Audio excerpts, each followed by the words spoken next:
Hi guys. Oh, let's put that up here. Hi guys, my name is Q, and I just kind of want to go through and discuss the settings for the 12 class All Things challenge that we do. We're about to go live in maybe about 30 minutes or so, so I'll quickly kind of run through this a little bit, but I've had a couple questions saying, do you run this on completionist mode or unique mode, or how do you track your stuff? So I kind of wanted to address that here and now, quickly before we get into today's stream. Number one thing is, let me go ahead and put this up real quick. Number one thing for today is that we'll try that one more time. Number one thing is to have all the things downloaded. That's my primary tool, and what I use to go through and have a little bit of a tracking for all the things. We'll get into the spreadsheet a little bit later, and kind of what all is set up there.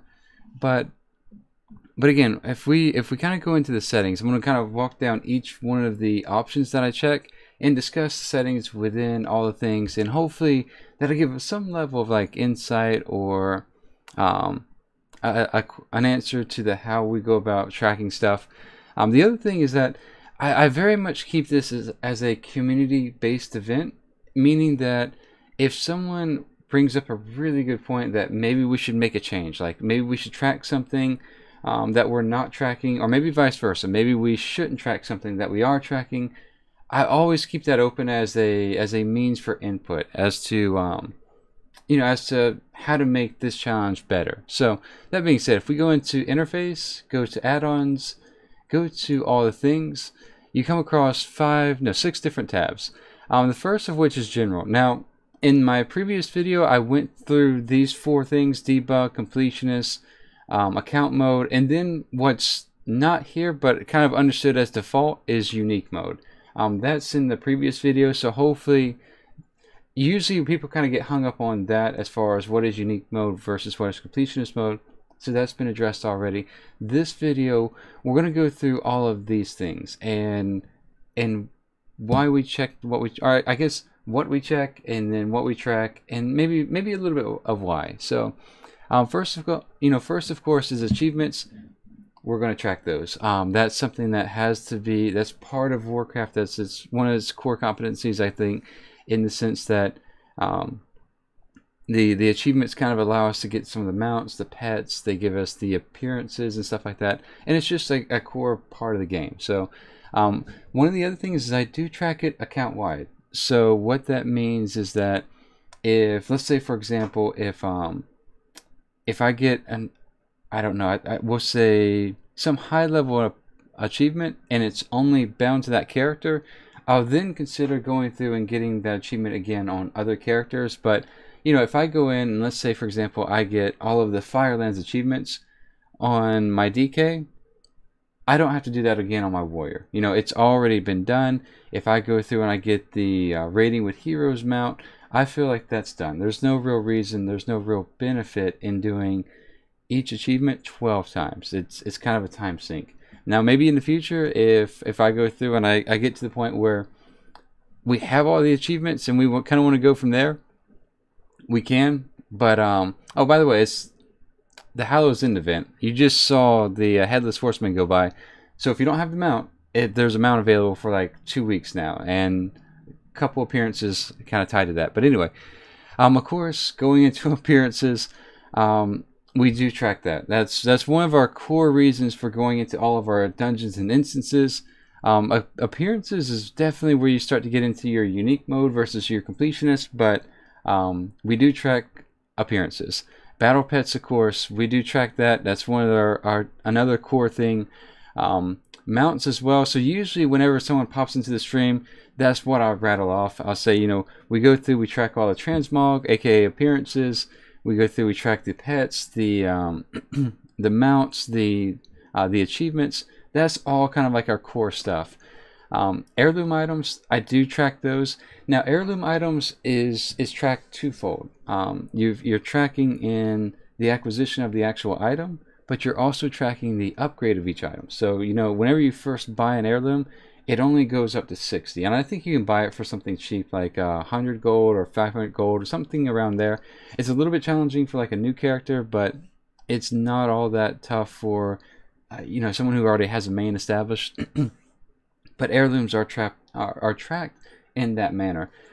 Some heirlooms are also acquired without purchasing, or cannot be acquired via purchasing. You know, say for example your Kubashi arena. You have to go through, and I think you loot the chest that pops up in the arena 12 times, and then you turn in your quest. Then once you go through and you loot it the 13th time, then you get your heirloom trinket. And then at that point, you have to spend gold or some sort of holiday currency to upgrade it. So that's what that tracks. Illusions are your enchants. So if we close this and we take a look at our enchants over here. So let's say we're looking at our main hand, and then we're looking at weapon enhancements. This is what this is. You know, these are your illusions.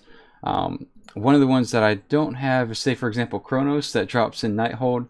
So that's kind of what that's all about. And I do think that's really important. Most people have, whenever they're doing their transmogs, you know, they kind of go through and give their appearances. Sorry guys. They go through and they try to go through and give their weapons certain extra little appearances. So that's more or less what that is. Let's see if we go into that again. Mounts, of course, yep. Music scrolls. So music scrolls are something that comes from the Warlords of Draenor garrisons. I'm laughing because there's a couple instances or raids that I have where the only thing I need out of the raid is the music roll. They have a little, some of them have a little bit of a low drop rate. Some of them do not drop unless you've gone through and you're into your garrison and you've acquired the music box. The music box comes from a quest where you have to go out in Draenor and capture 4 or 5 different items, put them all together, and you get your music box. But until you've completed that quest, some of those music rolls don't even drop. So I do track that. Now this one is another one that I do track down account wide. Reason being is that, again, it's one of those things where this one I'm a little bit more apt for debate on. You know, maybe we could go through and track it on each individual character. I don't see a tremendous reason to do that. I feel like if we have one music roll, we have one music roll on one character, we have them all. Honestly, I don't know why it's not that way just within the game, but here we are. So that being said, we do track it. We do track it account wide. And again, account wide meaning that out of all the characters, only one has to have it. Similarly, going back up to followers, I did skip that. This is also a Warlords of Draenor garrison thing. There's 243 followers that pop up in the garrison. And again, it's also tracked account wide. So, you know, if I get 60 of them on one character and 80 on another character, and they're all different from each other, I technically have 140. You can only get a new follower once every week. So if someone was doing this only on one character, that's a really long time before they could feasibly go through and collect them all. I've managed to collect them all just because you know, back in Warlords of Draenor, I had about 7 or 8 garrisons running. So since then, I've kind of maintained that a little bit. But you know, if someone was a one-horse pony in the sense that they only did one main, that would be a really challenging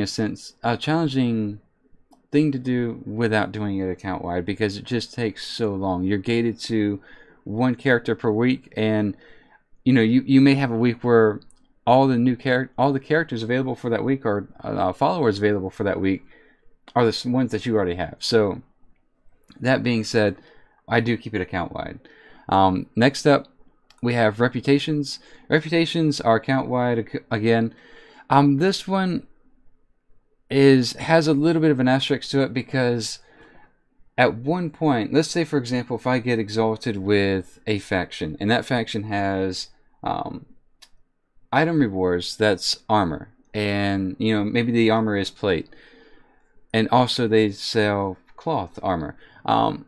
That means for me, I will have to go through and do this at least twice to get the plate armor as well as the cloth armor. So it's account wide in the sense of just kind of getting the achievement of getting 100 reputations and getting them out and being done with that.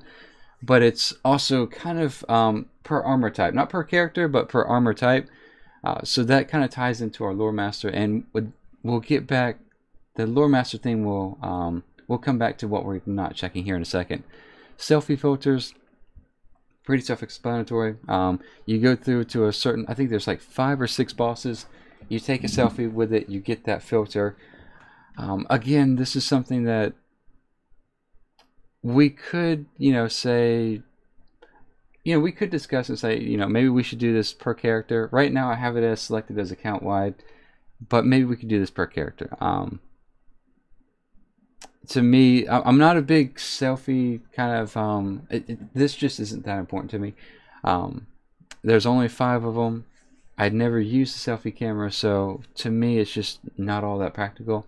But if we start changing our minds, I'm open to that discussion. Titles, of course, we do track. And I do, this one's account wide as well. Again, to go through and get it on each individual character. Many of them you actually do inadvertently. I think maybe your gladiator titles and stuff like that might be per character.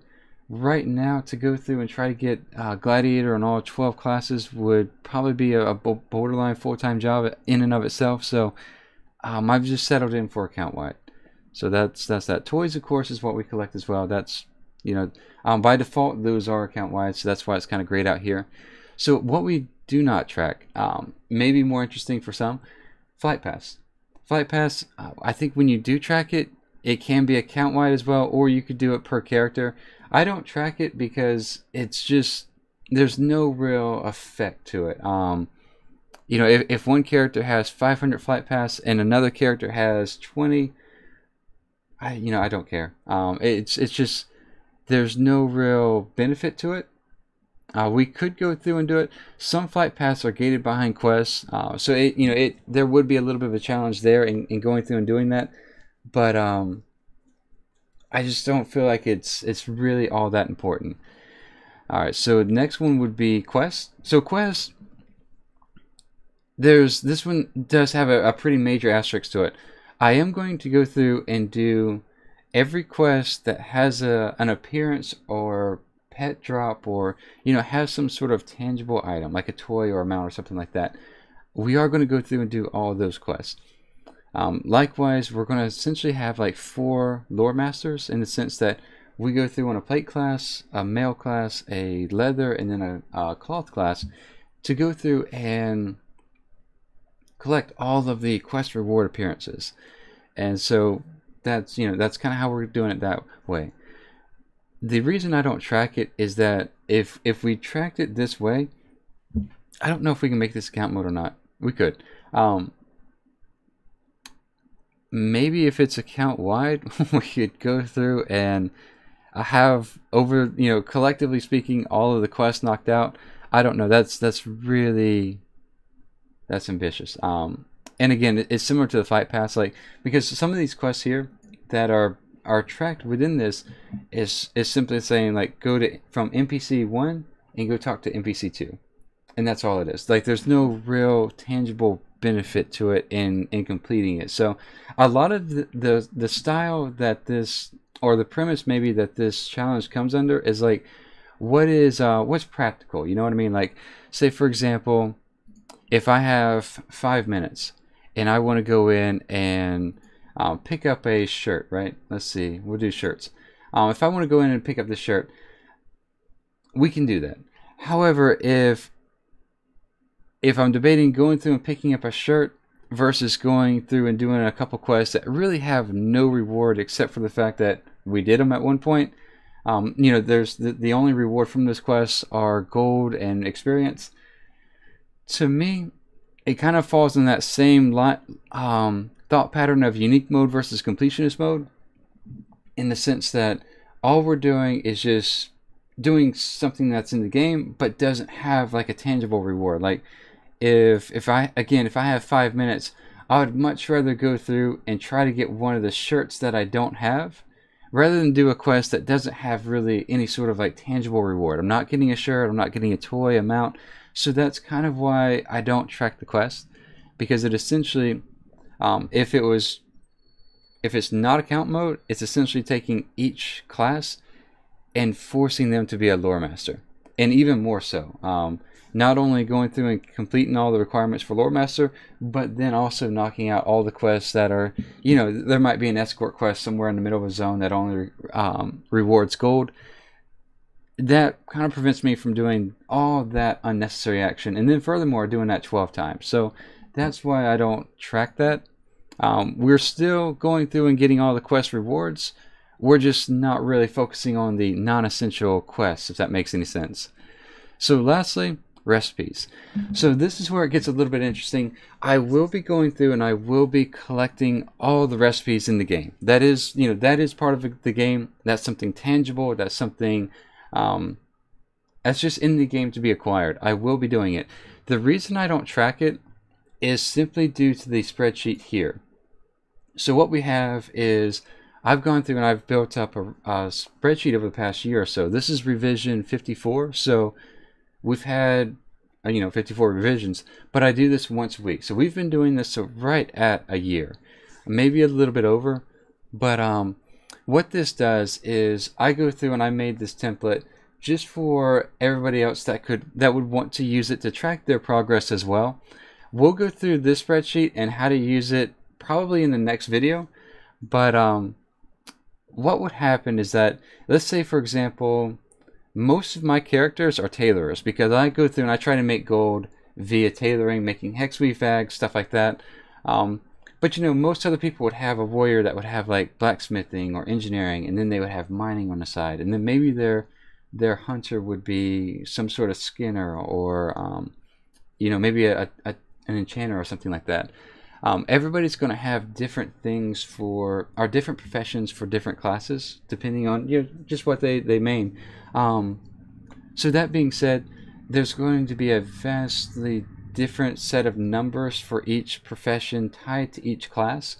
So what I've done is I've stripped out the recipes and the professions from those, so that it's easier to track, and it's easier to kind of monitor via the spreadsheet like this.